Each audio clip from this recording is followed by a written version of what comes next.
often do you bother to learn about historical background of a country you're visiting? When our main motive is to have fun, eat their delicious delicacies, and lounge in the fascinating resorts, hotels, and beaches.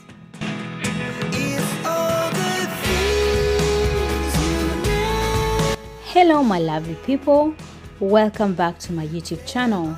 I'm happy to tell you that we just finished our Dune Buggy adventure on Grand Turk Island.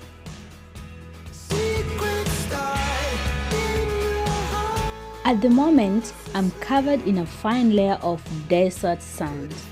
That's the fun about Dune Buggy adventures, right? We parked our Dune Buggy and joined the rest of the group to gather around our knowledgeable tour guide, who was happy to educate us about Grand Turk history. I thought I should share this with you guys, so sit back, relax, and enjoy this fascinating tale with me. Alright, now, when we left out on the bushes earlier on going up, when we get back on the outboard, first building I wanted to on the left hand side, that was the governor's office and the governor's mansion. You all recall that? Yes? Governor is like the principal for the school. He oversees the affairs of the island. He reports his findings back to the king. We left that era, we went up, we passed the airport. The little black thing on the concrete pillar at the entrance of the airport, that is the replica of Space Capsule Friendship 7. What John Glenn was in the year 1962 when he went into space.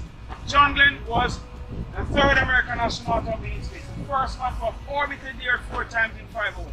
And after doing so, he crashed out of space and landed some 710 miles out on the backside of Grand Turk. Alright?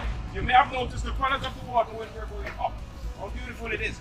On the day in question, when the sun is hot and the skies are clear, the color of the water just radiates brighter and brighter the hotter the sun gets. Now, backwards of the colors, it becomes dark blue, almost looking purple, which is a little bit difficult for you to see today because the skies are gray. Now, anywhere out there you see like approximately 150 feet from the back of this boat going that way, you go over what is called the continental shelf. It drops off over 7,000 feet, just like that. Right around the islands here. Saw some islands when we were coming down just now. Along with this island that we're standing on, Grand Turk, they form the Turk chain. And around these islands lies this body of water. Over 22 miles wide.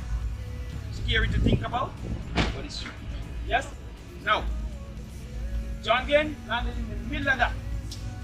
After the prediction that he was going to land right off the coast of Florida, it didn't happen. They predicted that he was going to land off the coast of Bahamas, somewhere there. It didn't happen. It happened right here. Alright? We had 2 military bases on the island at that point.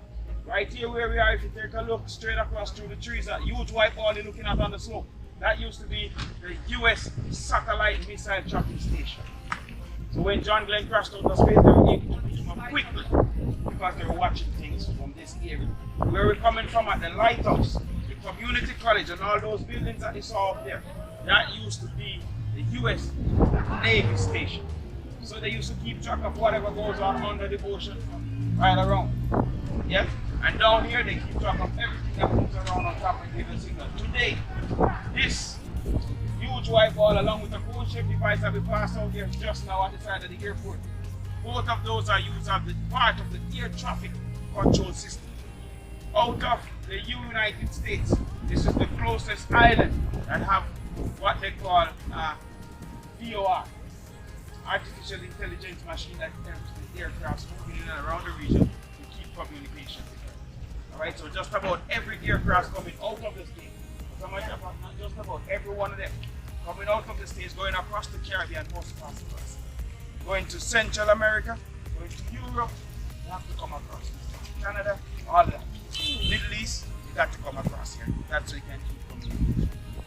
Alright? Now, we pass a building that says building material do it. You all saw that building? Yeah. That's like Home Depot with a plus.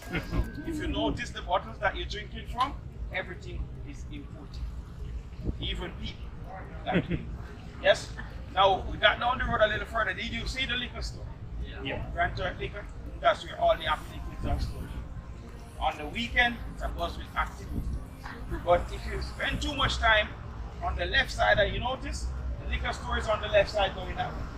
But if you spend too much time on the left side, having too much of the happy liquid, then you're gonna wind up about 60 meters down on the right side in the courthouse. Did you all see the courthouse? Yeah. Liquor store.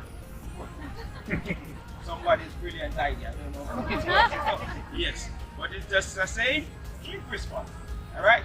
Down the road from there before we got to the clock tower, I pointed to a long white wall. That's the prison, old prison. That prison was built in the 1830s. Ran as a prison right up until 1994. On our way back just now, did you all saw the new facility? Yeah, call that the free hotel. Yeah, free for all those who are inside, but not for us. Free hotel, alright? Cool.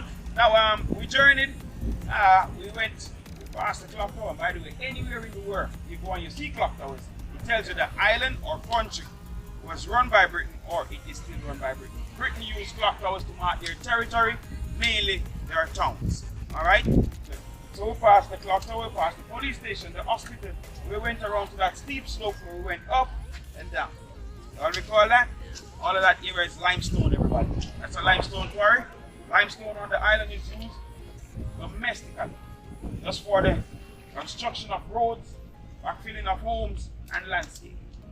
Other Caribbean islands are countries where it's in much vast quantity, it is exported, where it is used in a wide variety of products. But the most popular product that limestone is used in a thing called gypsum, sheetrock, or drywall, if you're familiar with that product. Yes?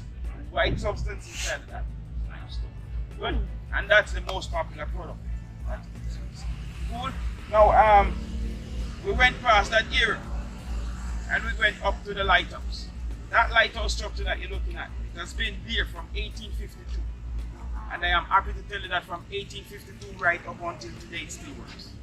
If you happen to be in here until nightfall, get on the balconies or the boats, you see the lights flashing on the way out.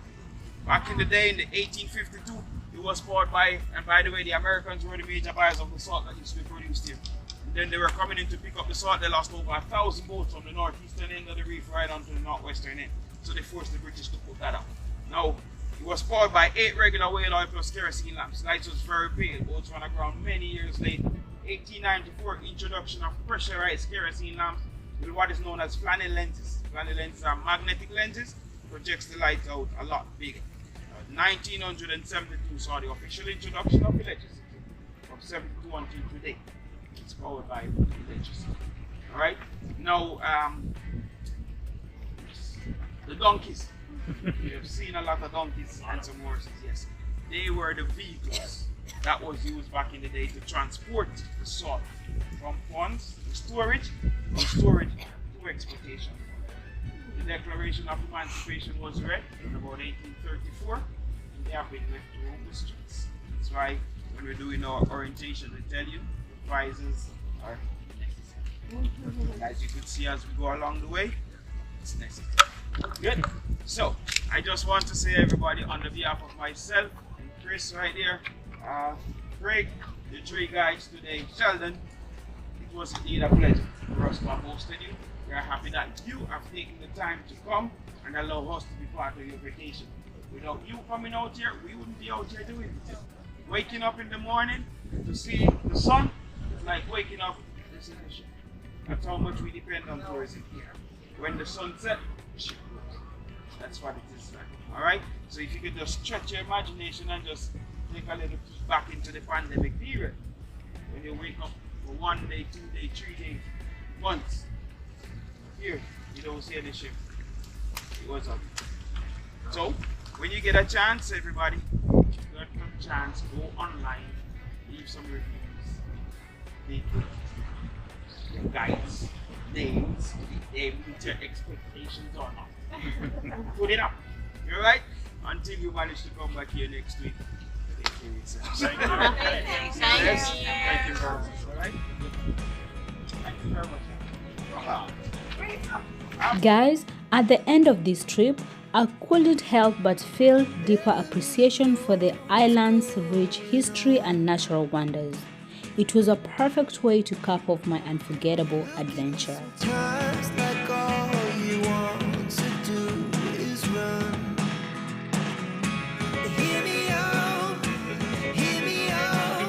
Guys, I hope you've learned something about this tour and you also enjoyed listening to our amazing, knowledgeable tour guide. Please remember to subscribe to my YouTube channel and turn on your notification button so that each and every time I'm uploading a video, you will be the first person to get notified. Until next time, see you on my next video. But if you